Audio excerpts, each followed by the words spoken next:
"What money?" I asked, and the room went as quiet as a church after the last hymn. My son stood in my kitchen, phone in his hand, saying his wife sends me $8,000 every month, like he was announcing the weather. Pine and river salt drifted in from the Charleston marsh, and for a second I wondered if the smell of home could lie to me too. Before we continue, please subscribe to the channel and tell us where you're listening from. It was a Tuesday in late November, the kind where the air bites a little and the sun throws long winter shadows across my porch. I'm 67, a widower, a carpenter who still sands stair rails for neighbors because a steady hand and honest work help a man sleep. I had white dust on my sleeves and a pencil behind my ear when Ethan said, "Dad, you don't need to pick up those small jobs anymore. Sophia sends you $8,000 every month, $8,000. I looked at the coffee-stained ledger I keep by the bread box. Dominion Energy, $140. Internet, $146. Garbage, $83s. And last week the clinic in West Ashley. Cash, $2,800, because their card reader blinked out and my back needed the cortisone series. I reached under the ledger and pulled out the wrinkled receipt. The one with the nurse's looping J in Jennifer. I slid it across the table like a card I didn't want to play. "Then show me one deposit," I said. "Just one." Ethan pinched and zoomed on his phone and handed me a screenshot. "Dad's allowance, $8,000, confetti emojis and all. No routing number, no bank stamp, no account name. Just a picture of money the way kids show you a picture of a dog they swear they'll walk. Where does it land?" I asked. "In your other account," he said, like I had a secret life. "I've had the same account since 1997, same bank, same number, same brick building off Meeting Street, where the teller still calls me Mr. H and asks about the grandkids I don't have." The kettle clicked off behind him. That soft metal ping sounded like a tiny judge with a tiny gavel. I set the pencil down and wiped plaster dust from my palms. "Ethan, I pay my own bills," I said. "I bought shingles in June and still didn't have enough to finish the roof. If 8,000 lands every month, why do my shingles curl like old potato chips?" He frowned, that young man frown that says he's torn between loyalty and the story he's been sold. "Maybe you're not seeing it," he said. "Sophia handles the structuring. We've been doing this since April. Since April. That was the month Sophia borrowed my spare key for cleaners, promising to send a team while I was at the VFW fish fry. I remember because she set the spare on my dish rack and said, 'We'll keep this safe so we can help you.'" I took a breath and opened the drawer with the dull knives, pulled out a fresh manila folder, and wrote in block letters across the tab, "What money?" I tucked my bank statements inside, the real kind, with ink and dates and the quiet truth of numbers. "Bring me proof on Thanksgiving," I said, and circled November 27th on the wall calendar with my carpenter's pencil. "Not a picture, proof, one deposit with my name on it." He nodded, but his eyes slid away, like I'd asked him to choose a side he wasn't ready to choose. When he left, the front door sighed against the frame. I stood in my kitchen with the kettle gone cold and the receipt under my palm, listening to the house breathe. 8,000 a month. If that were true, my roof wouldn't leak and my fence wouldn't lean. If that were true, I wouldn't be counting singles at the clinic counter, pressing them flat so they didn't stick. If that were true, then somewhere in Charleston, my name was paying for something I'd never seen. And if that was true, numbers would tell me where. If $8,000 a month was supposed to be cushioning my life, then why did my dinner taste like the inside of a tin? I heated Sunday stew in a dented pot and stood at the stove, watching the fat circle like a slow storm. The kitchen window blurred with my breath, and beyond it the live oak branches moved like old men stretching. I carried the bowl to the table, set it beside the ledger, and tried the math I'd been avoiding. April to November. 8 months. $8,000 times 8 months is $64,000. 64,000. The number sat there between the salt and the napkin holder, like a fat lie, pretending to be generous. If even half of that had touched my account, the roof would have been done back in June, instead of me buying the basic shingles and promising myself I'd finish the ridge cap in a better month.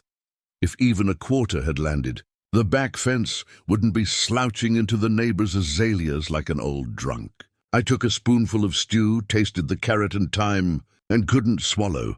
I reached under the bread box for the wrinkled clinic receipt from last Thursday, West Ashley Orthopedics. $12,800 paid in cash because their card reader blinked out, and the clerk gave me that apologetic smile that says, "We're sorry, but pay anyway." I'd peeled off 20s I keep rubber-banded in a cigar tin. The nurse, Jennifer, made a curly J when she signed. I ran my thumb over the ink like it might rub off and reveal the truth underneath. 2 bites later, I pushed the bowl away and called the bank's 24-hour line. I know that menu by heart, 1 for account information, 2 for recent deposits. And still, I listened to the recorded voice, hoping this time it might say what my son believed. It didn't. My deposits were the same as always, my small pension on the first of the month, checks from the stair rails and porch repairs I do for cash-pressed neighbors, and nothing that looks like $8,000. For further assistance, press 0, the voice offered. I didn't. I don't need another polite person saying there's nothing there. I slept on the couch without meaning to. Sometime after midnight, the heater clunked awake, and the house made the old settling sounds, pipes ticking, beams sighing, as if the bones themselves were trying to tell me it would hold. I lay on my side, facing the window, and watched a ribbon of headlights drift across the ceiling. My wife used to say, well, when something doesn't make sense, ask the paper. She meant receipts. She meant bills. She meant the kind of ink that doesn't care if you're hurt. Morning came thin and grey.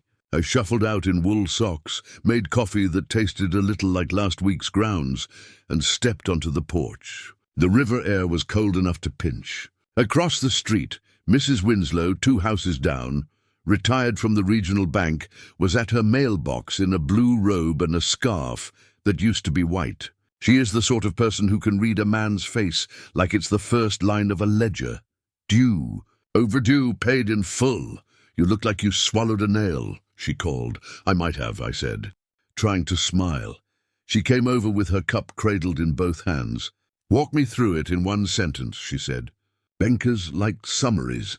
My son says his wife sends me $8,000 every month. And my bank says it's never met those dollars.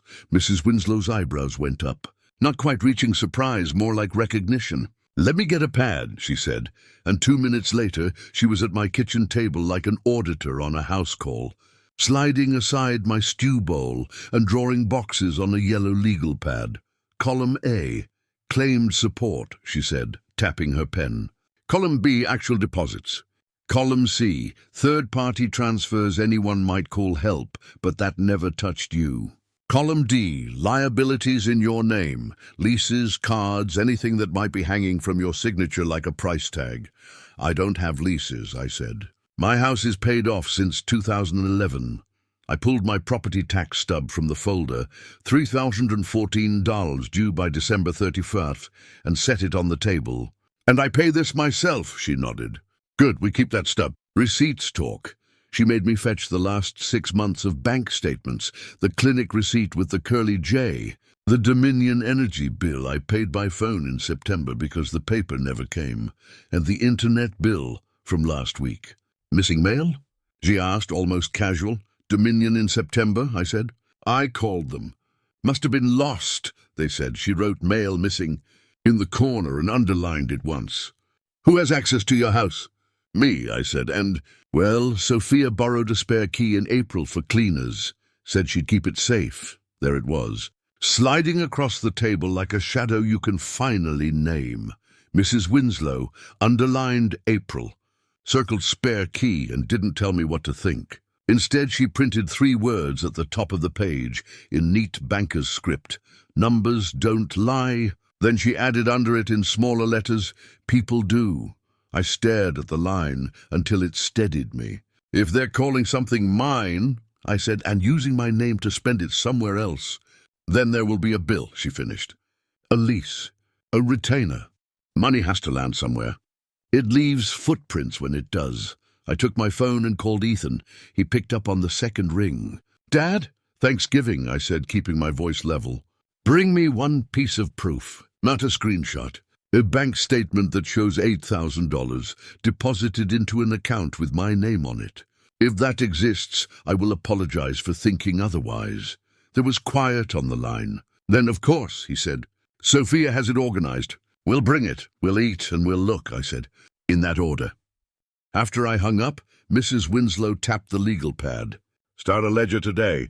Dates, amounts, places. Don't argue with feelings. Record facts. She had me flip to a clean page and write down what I knew. April, spare key. June, shingles purchased, project halted. September, Dominion bill missing, paid by phone. Last Thursday, clinic receipt, $2,800 cash. Under that I wrote today's date and what Ethan told me. Then, because I couldn't help myself, I wrote the line my wife used to say in my own shaky hand. Money doesn't lie. People do. I changed shirts, drank the rest of my coffee cold, and walked to the hardware store 2 blocks over, just to have something to do besides stare at the manila folder. I bought a $19 door chime that pings when the front door opens. On the way back, I passed the old brick bank on Meeting Street, the one with the brass handle polished by 1,000 careful hands. I thought about walking in to ask the teller to tell me again what I already knew, but I didn't. I don't need to keep hearing no to believe it. I need to hear where. Back home, I mounted the little chime with a stubby screwdriver, listening to the quiet. The house smelled like stew and sawdust. I put the property tax stub and the clinic receipt in plastic sleeves, Mrs. Winslow said, to treat paper like it matters, and slid them into the folder. On the tab, I traced over what money, so the pencil line got dark and certain. The afternoon sun fell long through the blinds, making little white bars on the table. I ran my finger over them like a jail I hadn't noticed before. Maybe that was dramatic. Maybe I was just tired. Either way, I knew what had to come next. Not shouting, not even accusing, paper. If my name had been used like a spare key, the lock would be a bill with a due date on it. I sat down and circled Thanksgiving on the calendar again. Harder this time until the paper almost tore. Then I pulled my coat from the chair, slipped my wallet into the inside pocket, and put the spare key Sophia had borrowed into the other.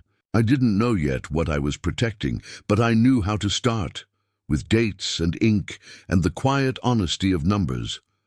When I changed the deadbolt on December 2nd, I didn't tell anyone. I didn't even mention it to Ethan. I slid the old brass key, the one Sophia borrowed in April, into my coat pocket like a keepsake from a life that used to feel simpler. The new key made a sharper click, a cleaner sound. That sound meant something to me. It meant this house, this little stretch of Charleston, was mine again. Mrs. Winslow stopped by that morning with her thermos of coffee and the yellow pad. "Ready to make the paper talk?" she asked. I nodded. "Let's listen." We sat by the kitchen window. Outside, the live oak dripped from last night's rain, and you could smell salt in the wind from the river. She showed me how to download PDFs of my bank statements, how to stack them in order, month by month. The cursor blinked like it was waiting for confession. We printed every statement from April through November. Green highlighter for deposits, red for withdrawals. By the end, my kitchen table looked like Christmas, but not the good kind. There wasn't a single $8,000 deposit, not even a trace of one. What there was, though, caught my eye. A line of text messages from Sophia back in May floated up in my mind. Her dad's monthly message in the family chat, with confetti emojis. I scrolled up on my phone and found it again. Make sure dad's monthly clears before the retainer hits. She'd said that word, retainer, like she was talking about teeth, not money. That same day I remembered I'd gotten a voicemail. I'd missed her call, but listened to it later while sanding a porch railing. Now I dug it out from the phone's archive. Her voice was brisk and careful. "Ethan, make sure dad's monthly clears before the retainer hits. It's easier for accounting that way." Accounting, I sat very still. I replayed it 3 times. Mrs. Winslow looked up from her highlighters. "What's that face?" "Voicemail," I said. Her words, not mine. "Dad's monthly clears before the retainer hits." Mrs. Winslow set down her pen. "Retainer for what? That's what I'd like to know." She said the words I'd been half dreading. half hoping for, "You need an attorney, someone who knows elder law, someone who deals in evidence, not gossip." That afternoon, I called a name she scribbled for me on a scrap of paper: Marta Doyle, Charleston elder law attorney. Her office smelled like lemon polish and quiet money. She listened without interrupting, then asked for one thing: "Bring me everything that has your name and a number on it." I handed her the folder: statements, clinic receipts, the property tax stub. She paged through each sheet, her fingers leaving no smudges. "We start clean," she said. "No accusations yet. Just inquiries. Can you tell if someone's used my name?" I asked. "Not directly," she said, "but I know someone who can." That's how Greg Shaw came in, a forensic accountant with silver hair and the patient eyes of a chess player. He didn't waste small talk. He asked for my permission to check public records, property leases, business filings, anything tied to my name. When he left, I felt a strange mixture of guilt and relief, like I'd opened a door that couldn't be closed. That night, the air smelled of chimney smoke and winter marsh. I sat at my desk, pen hovering over a lined page. I titled it "To Find." Under it I listed the clues: Dad's monthly and text, May 7th voicemail, Nov 19, 6:12 p.m. Spare key borrowed, April 3rd. No $8,000 deposits found. Possible retainer, unknown purpose. Beside each, I left a blank line for answers. Around 10, Mrs. Winslow knocked on the door. "I made you copies," she said, handing me a small USB drive. "Your statements, receipts, everything. Keep the originals? I'll hold these backups for you in case something goes missing." "Something already has," I said quietly. "What's that?" "My piece." She smiled the way mothers do when they know words won't help. "Paper brings peace back. You'll see." When she left, I plugged in the USB just to check. It worked, every file opened. No tricks, no confusion, just dates and balances. I poured myself half a glass of whiskey, sat by the window and stared at the reflection of the lamp in the glass. Out in the dark, the river lights blinked in the distance like slow heartbeats. I told myself I wasn't out for revenge. Not yet. I wanted proof, not war. That's when the phone buzzed. Ethan's name lit the screen. I hesitated, then answered. "Dad, just checking in," he said. His voice was careful. "You good?" "I'm fine," I said. "Working on something. Don't overthink it, all right?" "Sophia just "Likes things organized. I'm starting to appreciate that," I said. "Organization," he paused. "We'll bring the proof at Christmas dinner, if not before." "That'd be perfect," I said, staring at the folder. "Christmas is a good time for truth." When we hung up, I added another line to the "to find" list. Christmas Eve, confrontation. Then, below it, I wrote a single sentence that steadied my hand. If my name is paying for something, it will have a door, a key, and a bill with my signature forged on it. The door chime pinged softly in the wind, even though no one came in. It sounded like a reminder or a warning. Either way, I decided to listen. Greg called me on December 8th. I remember because the morning light was cutting through the blinds, striping the floor like a barcode. His voice was calm, deliberate. Accountants never sound surprised even when they should. "I think I found your ghost, Mr. H," he said. "Ghost?" "A lease," he replied. "Condo unit. 208 East Bay Street, Unit 4C, luxury building. Leaseholder name matches yours exactly, but the signature looks off." I set down my coffee. off how? "There's a loop in the R of your last name. Yours doesn't have one. This signature does. It's subtle, but it's there." He paused, and I could hear him flipping through papers. "Monthly rent, $3,950. Autopay through a joint account belonging to Ethan and Sophia. Memo line, Dad, housing." Dad, housing. The words hit me like wet concrete. I live in the same clapboard house I built 30 years ago, with windows that rattle when the wind changes. "Nobody's housing me. Can we visit it?" I asked. Greg hesitated. "It's a private residence, but there's a public lobby. We can stop by." We drove downtown that afternoon. The condo building stood tall and clean. Marble lobby, mirrored elevators, faint smell of jasmine from the decorator's diffuser. A concierge in a navy jacket looked up when we entered. Good afternoon, Greg said smoothly. We're checking in for a delivery for Mr. H, Unit 4C. The concierge's eyes flicked to his screen. Ah, yes. Flower deliveries usually go up Fridays, right? Greg didn't blink. Right, just wanted to confirm the unit's active. The man nodded. Yes, sir. Flowers went up on the 10th last month for Miss Alvarez, I believe. My stomach tightened. Alvarez? He glanced down again. Yes, S. Alvarez, signed for it herself. Greg thanked him and steered me back outside. The winter air bit my throat. Who is S. Alvarez? I asked. He pulled up a tablet. Sophia's cousin, owner of Alvarez Consulting, LLC. Registered just this year. Same mailing address as Unit 4C. Monthly retainer payments from your son's joint account, $2,500, recurring on the 5th. So there it was. Dad's housing plus retainer equals roughly $6,550. Add the smaller payments Sophia had labeled Dad's meds, $500 here, $600 there, and it landed neatly near $8,000. On paper, they were caring for me. In reality, they were laundering comfort into someone else's life. Greg looked at me. Want to hear something else? No, I said. But go ahead. They used your name as co-tenant. That means you're liable for the lease. If payments stop, the debt lands on you. I closed my eyes. My name, something my wife and I had built into a kind of quiet badge, now sat under a luxury condo for people I didn't even know.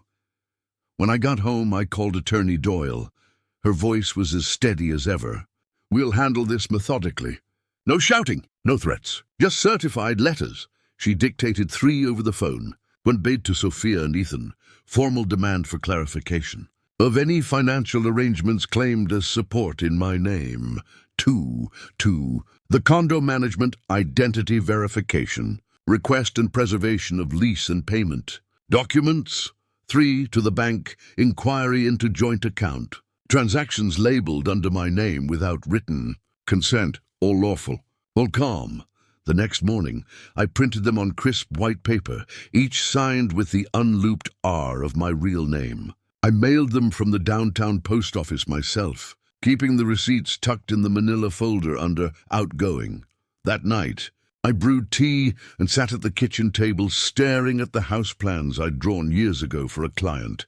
A simple coastal home with honest wood beams. I wondered how many signatures I'd made in my lifetime, each one a small promise that I'd stand behind my work. Now my name was standing behind a lie. At 9:17 p.m., my phone buzzed. A text from Ethan. Dad, what's going on? Sophia got some weird letter from your lawyer. We should talk. I stared at the message, typed, deleted, then finally wrote, we will. Christmas Eve dinner. Bring everything. The dots on the screen blinked for a long time. Then, okay, we'll be there. I locked the door, double-checked the new deadbolt, and slipped the spare key into a drawer. The metal scraped wood as it went in, a tiny, gritty sound that felt final. The house was quiet, except for the hum of the refrigerator and the faint chime when the heater kicked in. I'd looked at the folder labeled What Money, thicker now with receipts, statements, and letters. Next to it, I'd laid a single sticky note that read, Deck 24, Truth. I whispered to the empty room. You wanted me to stop working, Sophia. I'm done sanding wood. Now I sand lies, and for the first time in months I felt steady. Revenge didn't need anger. It needed order. December 24th was coming, and for once, I'd be ready. The kitchen still smelled faintly of cinnamon from the batch of cookies I'd baked the night before, but there was no sweetness left in me. Thanksgiving came and went like a bad play, scripted smiles, careful pauses, and everyone pretending not to feel the floor tilt beneath us. When I'd asked for the proof, it was between the turkey and the mashed potatoes. Ethan, I said quietly, you said Sophia sends me $8,000 every month. I'd like to see that deposit today. The words barely left my mouth before the oven timer dinged. The sound cut through the table like a verdict. Sophia smiled, that smooth, polite smile that looks generous until you realize it's armor. Let's not talk business at the table, she said, wiping her hands on her apron. Everyone's hungry, so we didn't. The conversation slipped to weather and football scores, and the smell of roasted turkey filled the silence where truth should have lived. But I caught the small things, the way Ethan's hand tightened on his fork, the flicker in Sophia's eyes when I said deposit. It was like watching two actors forget their lines and hope no one noticed. When they left that night, I stood in the doorway, watching their car lights vanish down the street. I didn't wave. 2 days later, Attorney Doyle confirmed the condo management received our inquiry. The response was brief. We can confirm the leaseholder on Unit 4C is Mr. Surname, co-tenant with Ms. Sophia Alvarez, payment current. Co-tenant. Sophia Alvarez. Not only had they used my name, they'd paired it with hers like we were a couple. That word alone had me pacing the kitchen. I called Ethan. Did you know your wife signed my name to a condo lease? He sounded startled. Dad, I don't think, I snapped. The condo company does. They think I live at 208 East Bay Street. They think I pay rent for a cousin you've never mentioned. Tell me that makes sense. Dad, this is getting twisted. Sophia said she structured your support in a way that made sense for taxes. You're listed because she needed my name to make it look legitimate, I finished for him. He didn't answer. Bring the paperwork on Christmas Eve, I said. We'll have clarity or we'll have court. That night, when I got home from a late carpentry job, the front door was unlocked. I stood there in the dark, every instinct of a man who's had his name stolen flaring awake. I stepped inside quietly. Nothing looked disturbed, but the air held a faint citrus scent, Sophia's cleaner. I checked the drawers. The folder was still there, but a few pages had shifted. The letter to the bank was no longer on top. I sat down slowly and looked at the door chime, silent. I realized the batteries were gone. I replaced them first thing the next morning and installed a second chime on the back door. I didn't sleep much after that. Mrs. Winslow brought over her calendar notebook. Let's make sense of this mess, she said. On the page, she drew 3 columns. Rent, due on the 1st, retainer, due on the 5th, meds, due on the 9th. I watched her pencil dance as she filled the squares. See the rhythm, she said. Every month they move the money before it's questioned. Like clockwork, Greg, the accountant, called that evening. New pattern, he said. There's a florist charge logged at the condo, white lilies delivered to an S. Alvarez. Same day the retainer cleared. Lilies. My wife's favorite flower. The irony made my stomach turn. I stared at the wall where her picture hangs. They're buying flowers, I said. With money they say is for my care. Greg's voice softened. That's the thing about paper trails, Mr. H. They tell stories people think are private. That night, I sat by the window with the manila folder open like a diary. Bills, leases, lawyer letters, all lined up, all calm, all damning. The December pages were almost full. I texted Ethan and Sophia the next morning. Christmas Eve dinner, 6 p.m., like old times. Let's exchange small gifts and gratitude. Ethan replied with a thumbs up. Sophia sent a snowflake emoji. Mrs. Winslow raised an eyebrow when I told her. You're sure you want to do it here? I built this house, I said. If the truth breaks something tonight, it's breaking under my roof. She smiled, that knowing banker smile. Then set the table, dear. People think they control the story until the receipts come out. I cleaned the dining room that afternoon, polished the silver, lit candles that smelled faintly of pine, laid out 4 plates, mine, Ethan's, Sophia's, and one more with a ribboned folder on it. That extra plate wasn't for a guest. It was for the truth. As I smoothed the tablecloth, I imagined the quiet moment when Sophia would finally realize her own paperwork would undo her. She'd think it was just a family dinner until she saw her own handwriting on the lease, her own voice in the transcript.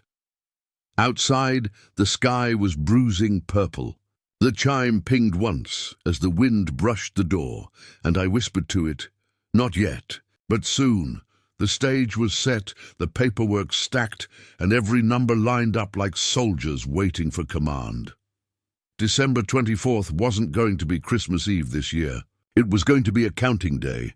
Christmas Eve in Charleston has its own kind of quiet. The air feels thick with salt and old secrets, and the church bells sound like they're trying to remember something. I'd been up since dawn, polishing the table, heating the ham. and setting out the 4 plates, mine, Ethan's, Sophia's, and the one with the red-ribboned folder sitting in front of an empty chair. The house smelled like cinnamon, cloves and something else, anticipation. The kind of scent you get when you know the truth's already cooked, just waiting to be served.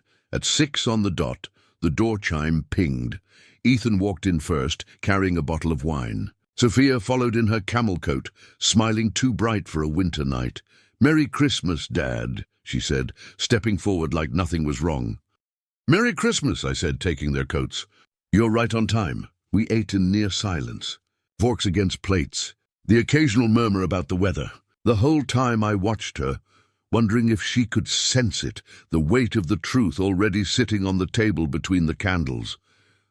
When the plates were cleared, I stood and said, "Before dessert, I'd like to say thank you." Sophia's eyes lit up, maybe expecting a reconciliation. "Of course," I smiled, calm. "Thank you for caring for me with $8,000 a month." Her fork froze halfway to her mouth. Ethan blinked. I continued.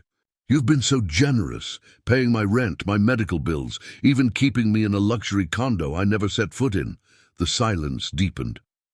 Only the clock ticked on the wall, loud as a hammer. "I'd like to give something back," I said, lifting the folder from the empty place setting. Receipts, bank statements, certified letters, proof of all the things I apparently never got.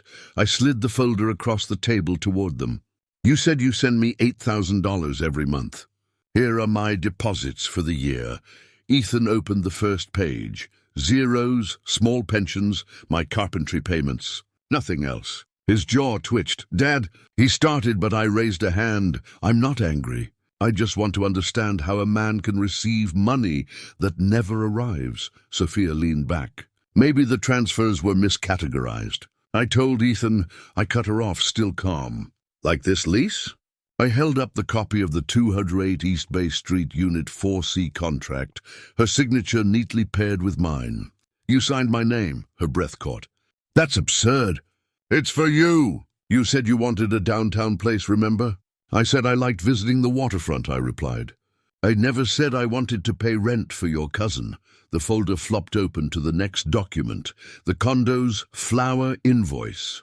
"White lilies, October 10th for S. Alvarez. My wife's favorite flower, Sophia. Interesting choice." Ethan's eyes darted to her. "Who's Alvarez?" "My cousin," she said quickly. He's been managing Dad's property matters." "Consulting work for $2,500 a month?" I asked, voice low. "Because that's what Alvarez Consulting bills from your joint account. The same account that pays the condo rent. The same account that labels each payment Dad's monthly." Ethan rubbed his temples. "Sophia, tell me this isn't what it looks like." She reached for the folder, but I rested my hand on it first. "There's more," I said. "A voicemail from November 19th, 6:12 p.m. You said, and I quote, 'Make sure Dad's monthly clears before the retainer hits.'" Her face went white. "You recorded me?" I shook my head. "You left it by mistake. It's still on my phone." The door chime pinged again. "Right on cue. Who's that?" Ethan asked. "Someone bringing dessert," I said. Though the pie had been cooling on the counter all evening, the door opened, and in stepped attorney Marta Doyle, holding a tin of cookies and a thin stack of envelopes. "Merry Christmas," she said warmly, as if she'd walked into any ordinary family dinner. Sophia's mouth opened, then closed. "Ms. Doyle," I said, "thank you for stopping by. Please set those right here." She placed the envelopes neatly beside the ham platter. "These are formal notices to preserve financial records related to any transactions labeled under Mr. Surname's name. We'll also need lease verification, condo access logs, and any correspondence describing funds as his monthly allowance." Ethan stared at her. "You're his lawyer?" "Yes," she said pleasantly. "And tonight just a friend bringing cookies." Sophia stood up so fast, her chair screeched across the tile. "This is ridiculous. It's Christmas Eve." I kept my voice soft. "So it is. A season for giving and returning." Her eyes darted between me, Ethan, and the lawyer. "This is harassment. This is housekeeping," I said. "The same way you tidied up my accounts." She slammed a palm on the table. "You don't understand. We structured everything to help you. You're old, you don't— Old, I repeated quietly. But not blind, not stupid, and not your signature to use. The air between us pulsed with silence. Ethan broke it first. Sophia, the condo lease. Did you use his name? I had to, she said, her voice cracking. The landlord needed a guarantor. It was just a technicality. Technicality, I said. Do you know what a forged signature is worth in Charleston? Ask any judge. Marta cleared her throat gently. We're not pressing charges tonight. We're simply preserving the evidence. The next step is up to you. Mrs. Sophia sank back into her chair, trembling. Ethan, I did it for us. For security. For taxes, he stared at her. You forged my father's name for taxes? The Christmas lights blinked in the window, red, green, like a heartbeat trying to decide whether to keep going. Finally, I stood and lifted my glass. To truth, I said softly. It doesn't always arrive on time, but it always shows up eventually. Sophia didn't move. Ethan looked down at the lease, his hands shaking slightly. He said nothing. Marta gathered her documents, nodded to me, and left as quietly as she'd arrived. The door chime sounded again, sharp, final. I turned off the tree lights. The ham's getting cold, I said. Take some home if you can still eat. Ethan rose slowly, his eyes glassy with disbelief. Sophia brushed past him, her coat catching the corner of the tablecloth, pulling one of the candles sideways. I righted it before the wax could spill. When the door closed behind them, I exhaled for what felt like the first time in months. The house was still. The folder lay open, documents spread like cards after a winning hand. The clock ticked. The air smelled faintly of cloves, paper, and the truth. I walked to the porch, the cold biting my face, and whispered to the night, Merry Christmas, Mary. My wife's name. We got them. Somewhere down the street, carolers started singing Silent Night. I almost laughed, because it was, finally, silent. Inside, on the table, under the cooling ham and flickering candles, the proof of every lie sat in plain sight. And for the first time since April, the balance felt right. The morning after Christmas Eve felt hollow. The kind of quiet that comes when the storm has already done its damage, and the world hasn't yet decided what it's going to look like after. The ham sat cold in the fridge, half-carved and untouched. Sophia's wine glass still stood on the table, a smear of lipstick at the rim, like a ghost's fingerprint. I poured myself coffee, no sugar, and opened the curtains. The Charleston sky was pale and empty. My phone buzzed before I'd even taken the first sip. Ethan. He didn't say hi, didn't even say Dad, just she's gone. Gone where? He paused. Left last night. Took a bag. Said she needed to think. I think she knew what was coming. I waited. I could hear traffic through his phone, the sound of wind through the speaker. Dad, did you really call a lawyer? I did, I said, and an accountant. Because someone had to protect the truth. He sighed, long and uneven. I thought we were helping you. I know, my voice cracked despite me. But help doesn't hide behind fake signatures, son. Help doesn't rent condos or send flowers to strangers under my name. He didn't answer. Then quietly, what happens now? Now, I said. We let the paper talk. On December 27th, Attorney Doyle filed for temporary injunctive relief. The filing asked the court to freeze any transfers or leases in my name, and to preserve all financial records where the words Dad, allowance or support appeared. Greg, the accountant, sent me his report that afternoon, a flowchart so clean and devastating I almost laughed. $39.50 rent, Unit 4C, Sophia's cousin. $2,500 retainer, Alvarez Consulting LLC. $550, $600, micropayments labeled. Dad's meds, every transaction documented. Every lie itemized. When I saw it printed on paper, I realized something. Justice wasn't loud. It was organized. Ethan came over that evening. He looked like a man who'd aged 10 years in a day. He dropped into a chair, pressing his palms to his eyes. She won't answer me, Dad. She's saying it's all a misunderstanding. She says you benefited indirectly. I barked a laugh. Benefited? I'm standing in the same drafty house, patching my roof with my own money. If that's a benefit, I'd hate to see the cost. He managed a small, guilty smile. I deserve that. We sat in silence for a while before he spoke again. I want to help. Whatever you need. Then come with me to the bank tomorrow. December 29th. We met at the bank on Meeting Street. Zame Teller, who'd been greeting me for years, her nails painted red for the holidays. She recognized me, smiled gently. "Mr. H," she said, "what can we do for you today?" I slid the folder across the counter. "I need to protect my name. We opened a new account restricted with Ethan as a secondary, not joint. All deposits required written consent from me. Then I asked for something simple but powerful, a caution flag. Any transaction initiated under my name would now trigger an alert to my phone and a call from the bank. It wasn't revenge. It was prevention," the teller typed quietly. "Done," she said, handing me the confirmation slip. "You've locked it tight," Ethan signed beside me, hands shaking. "I should have asked for proof earlier," he murmured. "Don't blame yourself," I said. She knew what strings to pull. When we stepped outside, the sky was low and grey, heavy with rain. He looked over at me. "What do you do when it's family that steals from you?" I took a long breath. "You remember the part of them that was family, and you deal with the rest like business." The next day, I got an email from Marta Doyle.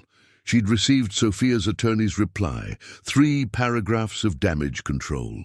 My client acted in good faith to assist her father-in-law with his financial affairs. Any perceived discrepancies were categorization errors made for tax efficiency.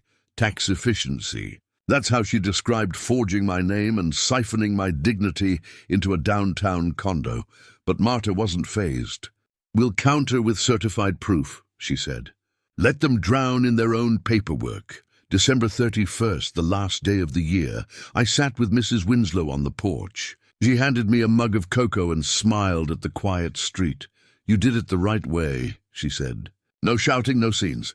Just the truth, bound and notarized." I looked at the river, grey and still. "I thought I'd feel angrier. Anger's for people who still want an apology," she said. "You don't need one anymore." The sky cracked open then, a drizzle turning the street into mirrors. The year was ending exactly how it began. Rain on old wood, me at the table counting bills. But something was different now. The weight had shifted. On January 3rd, I got a call from Greg. The Cousins LLC, Alvarez Consulting, just went offline. Website gone, phone disconnected. "Running scared?" I asked. "Cleaning up," he said. "But the damage is done. The ledgers are saved." That afternoon, Marta filed the restitution proposal. Any funds transferred in my name would be returned into a trust, one that actually paid for my utilities, property taxes, and pension top-up. We didn't ask for punishment, just correction. 2 days later, Sophia's attorney agreed to mediation. Quiet, off the record, away from reporters or scandal. I didn't want spectacle. I wanted closure. The hearing was scheduled for the first week of January. I ironed a shirt I hadn't worn since my wife's funeral and sat at my table that night, reviewing the papers one last time. On top of the folder, I placed a small card, something I'd written to keep my heart steady. "Truth isn't revenge. It's repair. January 4th, 9 a.m., Charleston County Courthouse." The courtroom was smaller than I'd imagined. Fluorescent lights, dry air, a faint hum from the ceiling vents. Sophia sat 3 rows ahead, her hair tied up, eyes hidden behind dark glasses. Her lawyer whispered, "Stay calm," as if calm could unsign a lease. When the judge called my name, I stood. Marta presented the timeline. April, spare key. May, Dad's monthly texts. August, condo lease. November, voicemail. December, reveal. Each page clicked into place, like the teeth of a lock turning open. Sophia's lawyer tried the same argument again. Indirect benefit, tax simplification, clerical oversight. But when the judge asked, "Did Mr. Surname ever have a key to the property?" and I slid forward the building's key fob logs, showing every entry under S. Alvarez and not one under mine, the silence was absolute. The gavel came down. Temporary injunction granted. All transactions in Mr. Name frozen pending investigation. It wasn't a victory cheer kind of moment. It was quieter, clean, like an overdue bill finally marked paid. That night back home, I brewed tea and stood on the porch. Ethan called. "She's staying with her sister," he said. "She won't contest the freeze." "Good," I said. "I'm sorry, Dad, I really am." "I know, son. You believed what you wanted to believe." "We all do." He was quiet for a while. "I'll see you tomorrow?" "Yeah," I said. "Bring that bottle of wine you forgot here last night. Let's finally drink it." After the call, I looked out at the marsh. The fog rolled low and soft over the water. Somewhere in that stillness, I could hear my wife's voice. "You did it your way." Quiet, then firm, and for the first time in a long while, the house didn't feel like it was waiting for something bad to happen. It just stood, steady, locked. The truth was free now, and so was I. The courthouse in Charleston smelled like paper and rain. I sat on the cold wooden bench outside courtroom 3B, with Marta beside me and Greg a few seats down. His briefcase balanced on his knees like a confession box. It was January 5th, first week of the new year, the season of resolutions, they say. Mine was simple: reclaim my name. When they called our case, Sophia walked in behind her attorney. She looked smaller somehow, hair pulled into a tight knot, no lipstick this time. She didn't look at me. The judge adjusted her glasses and glanced at the docket. Case of Mr. Surname versus Mrs. Surname, regarding alleged misuse of identity and funds. "Let's begin." Marta rose like a woman born in a courtroom. Calm, steady, surgical. "Your Honor," she said, "my client seeks no damages beyond restitution. He simply wants to stop money being spent in his name without his consent." She laid out the timeline. April, the spare key. May, the dad's monthly messages. August, the condo lease with my forged signature. November, the voicemail. December, the confrontation. Every point supported by paper. Greg took the stand next. He explained how every supposed allowance matched to expenses that had nothing to do with me. Rent for Unit 4C, retainers to Alvarez Consulting, florist invoices for S. Alvarez. "When you line up the amounts," he said, "it totals $8,000 each month. Exactly what the family claimed they sent to Mr. Surname. None of it reached him." The judge leaned forward. "Mrs., did your father-in-law ever occupy this unit?" Sophia's lawyer stood quickly. "Objection. Answer the question," the judge said. Sophia's voice was small. "No." "Did he have a key?" She hesitated. "No, Your Honor." Marta nodded slightly and handed the clerk a folder. "Building access logs, Your Honor. The only entries are from one S. Alvarez. No record of my client ever entering that property." The judge looked over her glasses. "So this lease in his name benefited others entirely?" Sophia's lawyer cleared his throat.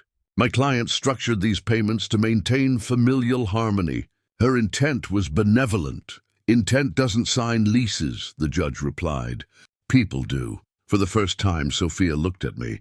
There was something raw in her eyes. Guilt, maybe fear, but no apology. Only understanding that the mask had finally slipped.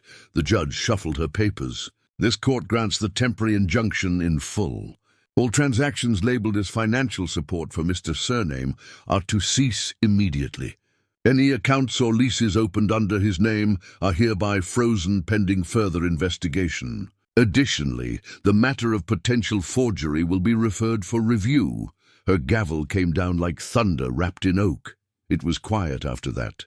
No shouting, no dramatics, just a few taps of keyboards, a murmur between attorneys, and the slow exhale of justice landing exactly where it should.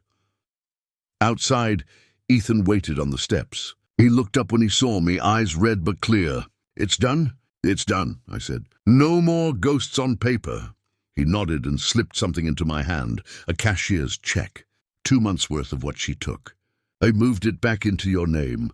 I folded it into my pocket without looking." "Keep it for the trust," I said. "It's not about the money anymore." We stood there a while in the thin January sunlight, watching the clouds roll over the harbor. The wind carried the church bells from across the street, the same ones that rang at my wedding 40 years ago. Marta joined us a few minutes later. "You handled yourself perfectly, Mr. Surname." Most people would have shouted. "Shouting wastes air," I said. "Paper doesn't," she smiled. "You're free of it now." I looked at the courthouse doors behind us, heavy, carved, certain. Freedom's just another word for getting your name back. The rain started again, soft and steady. I pulled my coat tighter and watched Ethan head toward his truck, shoulders lighter, his hand raised in a silent wave. For the first time in months, I didn't feel like someone's father or someone's victim. I felt like myself again. Justice, it turned out, wasn't a shout. It was a line of ink signed correctly. When the papers were finally signed, I went home and made tea in the same chipped mug I've used since my wife passed. The label read Earl Grey, but to me it tasted like relief. January sunlight filtered through the lace curtains, painting thin bars of gold on the kitchen table, the same table where Sophia once smiled and told me she'd help manage things. The word manage still makes my stomach tighten. The house was quiet again. But it wasn't lonely this time. It felt orderly, balanced, the way it had before my name got tangled up in lies. I opened my old ledger, the one with sawdust on the cover, and wrote, January 12th, restitution trust established. Property taxes paid. Dominion Energy covered. Water bill covered. For the first time in a year, every number ended in 0. No deficits, no mystery payments. I sat back in my chair and let the numbers calm me. Because that's what truth does. It steadies the world. That afternoon I took a walk down to the pier on Sullivan's Island. The water was steel blue, and gulls cut across the sky like white signatures. Ethan was already there, sitting on the bench where his mother and I used to drink coffee on Sundays. He stood when he saw me. His eyes were tired but softer. I read the court order again, he said. They're setting up a repayment plan through the trust. Sophia signed it. Good, I said. It's over now. He looked out at the water, voice low. I keep asking myself how I didn't see it. How I let her drag your name into this. I laid a hand on his shoulder. You trusted your wife. That's not blindness, son. That's love. You just forgot that love and proof aren't enemies. He nodded slowly. Are you going to forgive her? I watched a fishing boat glide by, nets trailing like tired ghosts. Forgiveness isn't a favor you do for them, I said. It's what lets you lock your own door again without shaking. He smiled a little at that. When he left, I stayed to watch the sunset. The wind cut through my coat, but it felt clean, not cold. Back home, I found Mrs. Winslow waiting on the porch with her ever-present thermos. She grinned. You, sir, are the talk of the neighborhood, the man who out-accounted a lawyer. I laughed, something I hadn't done in months. Guess I've still got a few tools left. She lifted her cup in a small salute. You did it the right way. Quiet, steady, and with paperwork. We sat together as dusk settled over the street. The Christmas lights some neighbors had forgotten to take down flickered against the dark, like old promises trying to stay alive. Do you miss her? She asked gently. I thought for a long moment. I miss who I thought she was. The porch light clicked on automatically, washing everything in a warm glow. I'll repaint the fence next week, I said, half to her, half to myself. The trust covers materials. Might as well make this place look the way it's supposed to. Mrs. Winslow smiled. Fresh paint for a clean slate. After she left, I wrote one last note in my ledger. Lesson: never confuse silence for peace or paperwork for trust. Both need tending. Then I closed it, slid it into the drawer beside the folder labeled What Money, and turned off the lamp. For the first time in nearly a year, I felt no need to check the locks before bed. Justice had done its work, and as I drifted off to sleep, I whispered a line my wife used to say whenever something finally ended the right way. We don't need to win loud, love. We just need to end clean. It's funny how peace doesn't arrive with fanfare. It just slips into your house one morning. Quiet as sunlight on old wood, mid-January. A courier dropped an envelope through my letter slot. No stamp, no return address, just my name written in Sophia's clean, round handwriting. Inside was a folded letter, 2 cashier's checks, and a single line in ink that looked shaky for the first time I'd ever seen it. I'm sorry for the misunderstanding. Misunderstanding. I almost laughed. That word was too small for what she'd done, like calling a hurricane a drizzle. But I held the paper in my hand longer than I should have. The checks totaled $7,900, a 2 months' worth of Dad's monthly. I deposited them directly into the restitution, trust, and ask the teller to make sure they carried her signature. They did.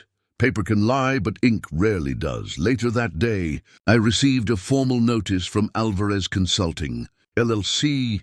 Their business had filed an amended statement with the state, recategorizing the retainer as erroneous family assistance. Legal talk for we got caught. Greg, ever the accountant, sent me a copy with a single note, all square now. I should have felt triumphant, but what I felt instead was steady. Like a house that finally stopped creaking after the wind dies down. Ethan came by that evening with 2 paper cups of coffee. He looked lighter, though still marked by the whole ordeal. She's moving out of the condo, he said, sitting across from me. She signed everything over to end it clean. No court fight, no appeals. I nodded. That's what truth does. Ends things clean. He sipped his coffee, watching me. Do you hate her? I thought about that for a while. The kettle whistled behind us, soft and persistent, until I got up to turn it off. No, I said finally. Hate's too expensive. I've paid enough already, he smiled faintly. Marta said you're setting up a trust to fund the house repairs. Yeah, I said. Roof first, then the fence. I'll fix what's mine before the next storm finds it. We spent the next hour talking about everything but Sophia. The church renovation downtown, the new fishing shop near the harbor, the cat that kept sneaking onto my porch. When he left, I stood on the steps and watched him drive away. Headlights cutting through the fog, like little promises that maybe things could still be rebuilt. The following morning, I found Mrs. Winslow in her garden trimming dead leaves. I told her about the checks, the apology, the paperwork finally closing. She grinned, pruners clicking. You see, she said, the law's just math with manners. You balanced the books, dear, I chuckled. Guess I did. She leaned on the fence, lowering her voice. You gonna keep that folder? Of course, I said. It's my insurance against forgetting. That night, I sat at the table with the folder open, the pages neatly in order, receipts, affidavits, court orders. I slipped Sophia's note on top. For some reason, I couldn't throw it away, not yet. It wasn't forgiveness, just acknowledgement, a period at the end of a long, crooked sentence. I took a clean sheet of paper and wrote a final note for myself. When people steal your name, you don't chase them. You re-sign it stronger. Then I taped it to the inside cover and closed the folder for the last time. The next Sunday, the church bells rang over Charleston, and I walked to service under a cold, clean sky. Marta and Greg were there, sitting a few pews back. Afterward, Marta shook my hand. Justice with paperwork, she said with a wink. Boundaries with ink, I replied. She laughed. That's your sermon right there.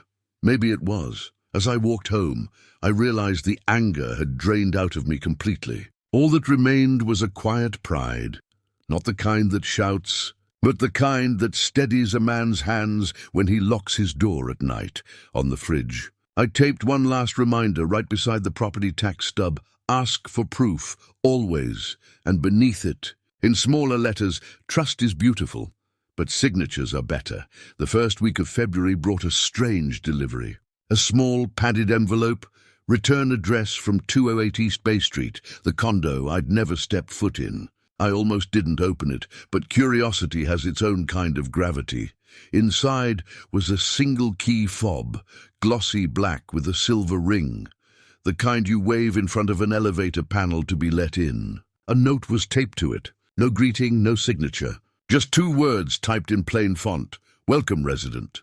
I stared at it for a long time, the way you look at something that was once dangerous, but now just looks sad. For a moment, I imagined walking into that marble lobby, seeing the concierge's polite smile, maybe even finding that same vase of lilies sitting by the elevator. Then I laughed, the first real laugh that came from somewhere deep in my chest. I dropped the fob into my kitchen drawer, the one filled with spare screws, old receipts, and the brass key Sophia once borrowed. The 2 pieces of metal clinked together softly. A memory sealed. Outside, Charleston was waking up slow. The air smelled of salt and faint jasmine.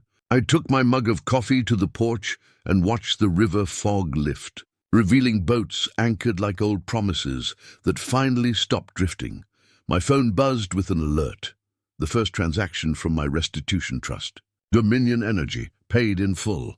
Real money, my name. No ghosts attached. It was the most ordinary thing in the world. And that's exactly what made it beautiful. I opened my ledger and wrote the final entry. All transfers labeled Dad's Monthly ceased January 5th. Funds redirected to trust. Locks changed December 2nd. At the bottom, I signed my name, the real one, with the straight R and steady hand. No loops, no forgeries, no disguises. That afternoon, I drove down to the water, the same pier where Ethan and I talked weeks earlier. The gulls were circling, and the wind had that clean sting that only winter water carries. Ethan met me there, holding 2 sandwiches from the corner deli.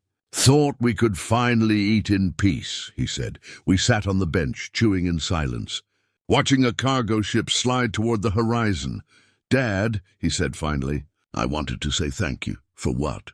"For not turning it into revenge. For just making it right," I smiled.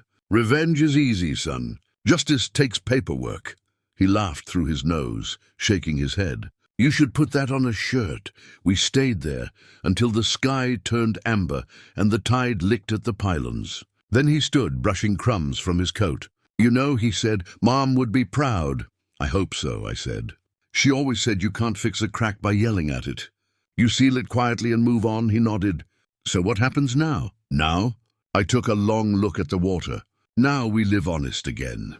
That night, back home, I opened the drawer one last time. The brass key, the condo fob, 2 tiny symbols of what I lost and what I got back. I closed the drawer, turned off the porch light, and let the house settle into its usual rhythm.